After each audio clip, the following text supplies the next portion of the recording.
KFWB News Time 5:33. I'm Laura Gregory on the KFWB Business Desk, and joining us in our attempt to sort out the failure of the $700 billion bank bail in the House of Representatives, Ludwig Chincarini, who's an assistant professor of economics at Pomona College here in Southern California. Thanks for being with us, sir. Oh, you're welcome. Everybody's been focusing on the bailout package itself and not necessarily the populist resistance to the very idea of a bailout. I guess today the House showed the administration and Wall Street what for. Were you surprised? I was definitely surprised. I think most people were. Everyone expected this to go through, so it was a big shock. What I heard was they would give it a rubber stamp, and that would be it. Yeah, that's exactly right. I'm absolutely shocked. I hate to say this, but I really look at it as 228 wasted resources. What does that mean? Well, that means that, these guys should have voted for this bill.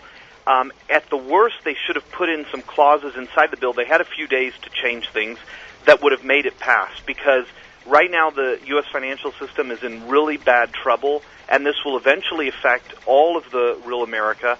And so they really should have passed this bill. Even as it stands, it's better than doing nothing. Well, has anybody got a better idea than a bailout? That seems to be the sticking point. The bailout, that's also, the bailout is a bad word to use, because it seems as if everyone's saving Wall Street. And I don't think it's totally that way. It's by buying certain bonds and things of this sort, it actually could turn out to also benefit the taxpayer. So the bailout, the word being used, it's maybe not the most appropriate word. Other things they could do, if they really are worried about how the money is used, they could have, I've suggested that they put a special team together of economists that have to vote on every step the way the money's used, and that could give some kind of protection. But I think people are misunderstanding the whole event, especially these 228 people. The urgency of it? Yeah, it's just very important we do this. Ben Bernanke is the Fed chairman, and he is a specialist. He spent his whole life trying to understand what were the mistakes we made in the Great Depression.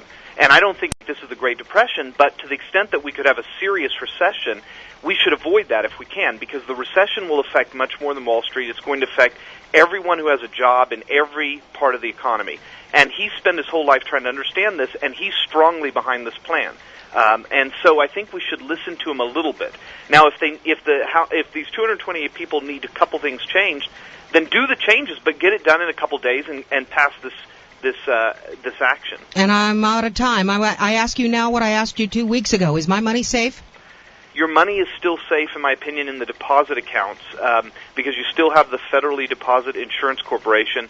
So I wouldn't rush. It would just cause more panic. I personally think they're going to pass something in the next week.